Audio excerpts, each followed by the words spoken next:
want to start us? Coach, this was, as a complete game as we saw against UCF, you Yes. absolutely dominated on both sides of the ball. How did you feel going into this game? How did you see it presented? Well, my whole thing this week was just preparation and stopping the run and protecting the quarterback. We knew we could eventually get the run going. We changed backs, of course, just giving everybody a shot. Everybody's got a shot. I think Charlie started. Everybody started at least once this year, and I think that's fair. That's fair to do. But the young men responded. I was on them not just about football, but about life, and especially the seniors getting prepared for life and taking advantage of opportunities that you have right in front of you. And this was a tremendous opportunity to start a run that we want to go upon. So I'm proud of the young men. I'm proud of the staff as well as the support staff. We got a tremendous support staff as well. Right, really. I want to understand the question. I'm just going to shy a little bit. Is there something you guys have found with the road that you guys maybe bond a little bit differently? You're spending time together. We bond regardless of where we are. I'm not going to say I can't pinpoint it, but we're focused. We focus, and we really focus on the little things. The night before the meetings that we have are phenomenal. The walkthroughs are phenomenal. Just the overall focus and the understanding. Sometimes we like to be booed and naysayed and all that, and we get that on the road. And I think we're attracted to that somewhat. 7 sacks today, 2 of them Yeah. by a guy we hadn't seen much before. Right. How's he Phenomenal. been coming along? Phenomenal. I just brought him up before the team. Never complained, never bickered, never murmured. Never said poor little old me. Just worked his butt off rehab, got himself together. When he got the opportunity in practice, whether it was the regular team or scout team, he went full speed. So guys like that, you got to find a place for them so they could play the game of football. You got to create a package for him so he could be on the field. And he got in the package that we had for him, and he did what he does. And I'm proud of him because he can play inside and outside. He's very versatile, and he's a great kid. I mean, he does his schoolwork. We never worry about him about being late or missing anything. The kid is always on time, and we're proud of him. Coach, I want to ask about the onside kick that they did to start the Yeah. game. Is that kind of the focus you're talking about, where you guys don't panic in that moment and then you make them pay for it with a touchdown? Yeah, I mean, it's kind of disrespectful too. To start it off like that, like we're gonna get an onside kick because you're thinking that we're not prepared. We prepare for a lot of situational football throughout the week, especially on Friday. So hats off to the special teams and the guys up front. We put guys up there that are athletes so they could recover onside kicks or whatever may happen, and that was a surprise. And we're happy that we got it. Go right down and score. Was that just a sign that you guys were ready? Your team was locked in? Well, you're happy that you recovered. It could have went the other way, but we responded tremendously. How about an update on Travis? How's he doing? So A little sore, a little banged up. Sore and banged up. Travis wanted to play. I don't know if he was quite 100% ready, but half of Travis is a whole of somebody. So you got to understand, but it affects us on two sides of the ball. But he went out there and showed face and tried his best to do what he's capable of doing. But, the first fade we threw to him and he couldn't extend and go get it, and he kind of reacted late. It's not Travis. I said, man, that's not you. What are you doing? Are you okay? And he didn't want to come off the field. You know how he is. But I'm proud of him. The kid is phenomenal. He's a competitor, and he just wanted to play. What was his week in practice like? How much did he? Not much, or if any. Yeah. Travis is the kind of guy you don't worry about on Saturdays. We don't worry about that on Saturdays. Yeah. Right. Just offensively, Coach. Obviously, it maybe didn't finish where you guys wanted to, but the way it started. Right. How pleased were you with the way you guys came out? You guys don't always start that fast. Yeah, we really challenged the coordinators on both sides of the ball about the starts, and we showed statistics of our 2 losses and how we started and the productivity that we didn't have in the 2 losses that we had in the first half. If you do your homework on the numbers, they're astronomical, lopsided. We are second half. We always play. We're in shape. We're conditioned. We always come back and fight hard in the second half, but it was imperative that we get out to a tremendous start in the first half, and that's what we were focused on in practice. We even flipped the practice schedule and changed the way we practice this week. Usually we go out there, tempo, this, that. We start out with special teams. Thank God. That's what we started every practice with, special teams. And they were special today to even get that onside kick. So I think changing the schedule was tremendous for us as well. Coach, speaking about your defense a little bit, average over 300 yards a game this season, and you guys held them to his lowest passing yard game of his career. How much does that speak to your defense? We have a tremendous defense. I like where we're headed. I like where we're going. The main thing is we're not who we used to be, but we sure ain't where we want to be. That kid is phenomenal. McMillan, receiver, is phenomenal. Those kids are the first round draft choices in my eyes.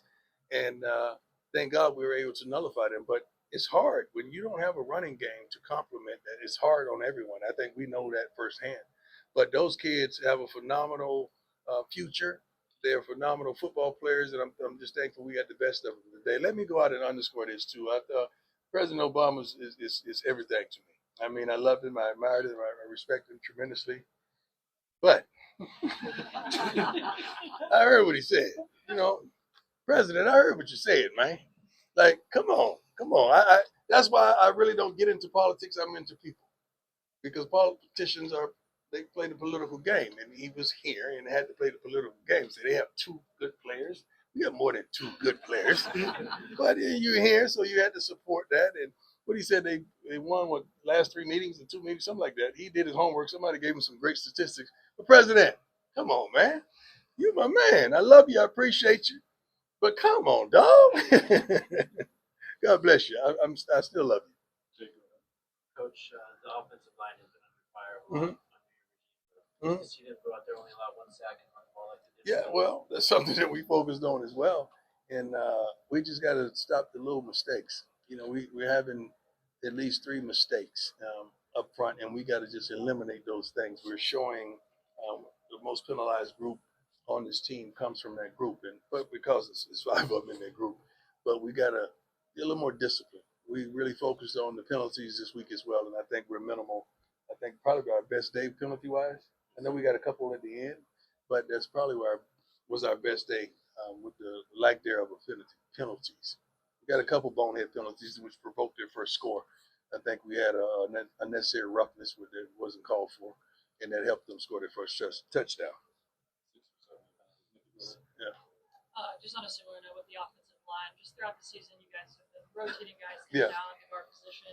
Just throughout this season, what's been the importance on rotating guys, kind of moving out in and out of the guard? Trying to find that click, trying to find that fit. It's like when you put a key into the ignition, you turn it. Like if it don't work, it ain't one right.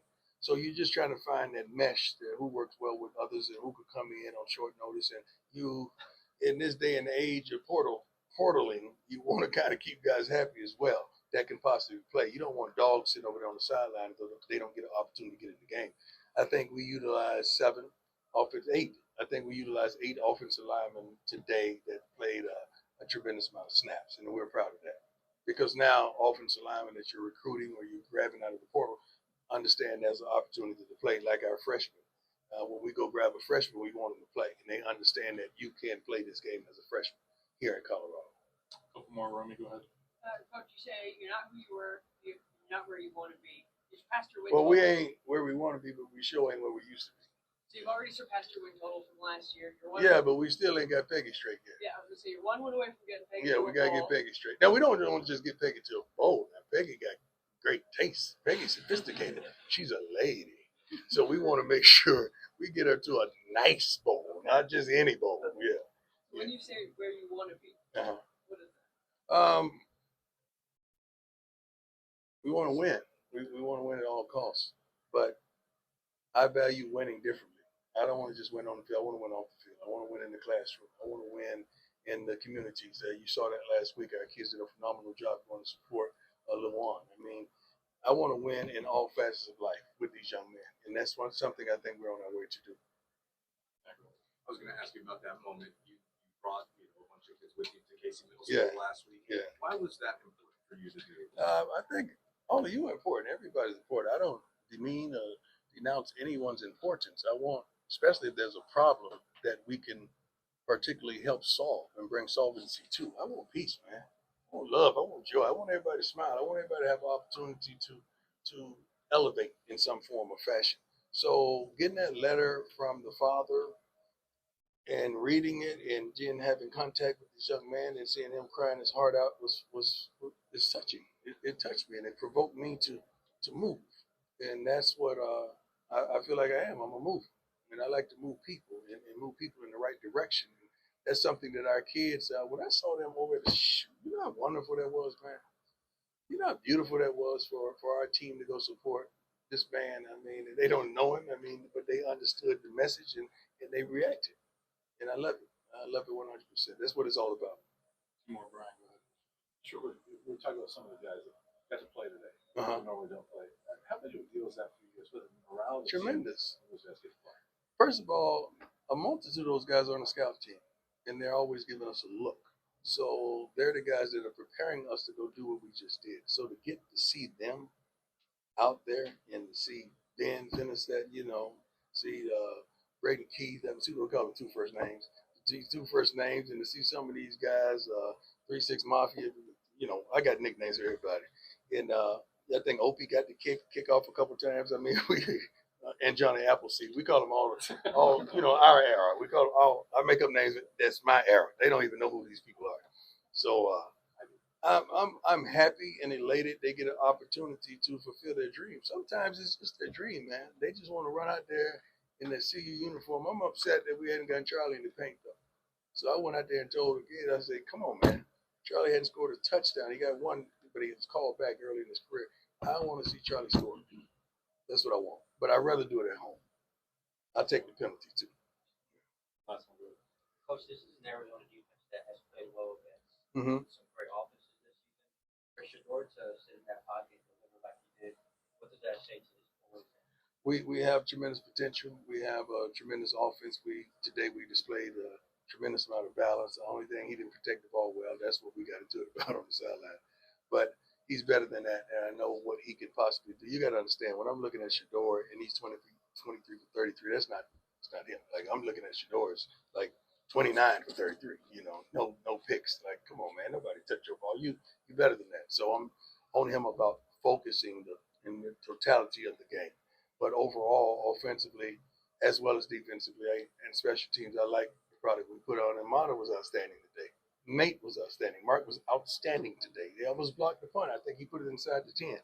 So it was an overall effort that I'm truly proud of. Can't wait to get on this plane, get our butt back to Boulder. Can somebody give me a weather update? It's not snowing, is it? Yeah, it's not up in the mountains. It's snowing in the mountains? Yeah. So but I like to see the snow in the mountains. That's part of what we talk about with Colorado. So are the mountains covered with snow? Covered yet, but sure it's snow. Yeah, it's cool. It's cool. We'll get there. We will see it. If it's below 50, I don't go outside anyway. We have a wonderful indoor. I'm a Florida boy. Don't forget that.